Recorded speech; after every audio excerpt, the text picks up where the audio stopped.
Hello viewers, আসসালামু আলাইকুম।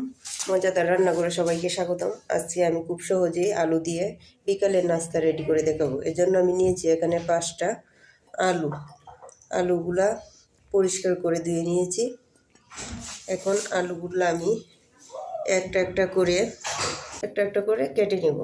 আলুটাকে আমি এরকম 2 ভাগ করে নেব।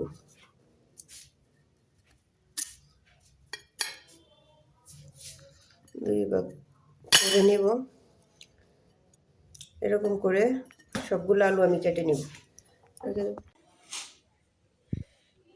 সবগুলো আলু আমি ঠিক একইভাবে এরকমভাবে কেটে নিয়েছি। এখন আলুগুলাকে আমি এরকম করে কিছু দাগ এঁকে নেব। এমনভাবে দাগটা টানতে হবে যাতে নিচে থেকে ছুটে না যায়। সবগুলো আলু এইভাবে আমি দাগ করে নিব। আলুগুলো কাটার পরে ঠিক এরকম হয়েছে।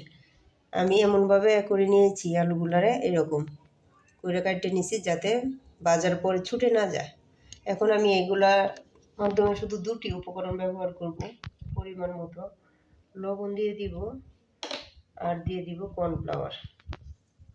দিয়ে ভালো করে মাখিয়ে নিব যাতে মুচমুচে ভাবগুলো হয়। এই 2টো উপকরণ দিয়ে আবার এই নাস্তাটা তৈরি করতে খুব সহজেই আমি 2টো উপকরণ দিয়ে নাস্তাটা তৈরি করে ফেলবো। এভাবে আমি মাখিয়ে নেব। কর্নফ্লাওয়ারটা একটু বেশি দিতে হবে, নাহলে আলুটা ভিতর থেকে মুচমুচে হবে না। আলুগুলো মাখানো হয়ে গেছে। মাখানোর পরে আমি 2-3 মিনিটের মতো রেস্টে রেখে দিয়েছি। এখন আমি সরাসরি চলে যাব চুলায়। আমি একটা কড়াইয়ে তেল বসিয়ে আগিয়ে রেখেছিলাম চুলায়। এখন তেলটা গরম হয়ে গেছে। এখন আমি আলুগুলা দিয়ে দিব। সবগুলো আমি একইভাবে দিয়ে দিব। ডুবো তেলে ভাজলে সবগুলো আলু আমি একইভাবে দিয়ে দিয়েছি। এখন সিদ্ধ হতে যতক্ষণ সময় লাগে। ভাজার পরে এইরকম কালার আসছে। এখন আমি নামিয়ে নিব। খুব সহজেই তৈরি করে ফেললাম আমি মজাদার আলুর এই নাস্তাটি। তৈরি করে ফেলুন খুব সহজেই করে বসেই আলুর এই নাস্তাটি। মাত্র 2টি উপকরণ দিয়ে আমি এই নাস্তাটি তৈরি করে ফেলেছি। আমার পেজে লাইক এবং সাবস্ক্রাইব করে পাশে থাকবেন। ভালো লাগলে ভিডিওটা।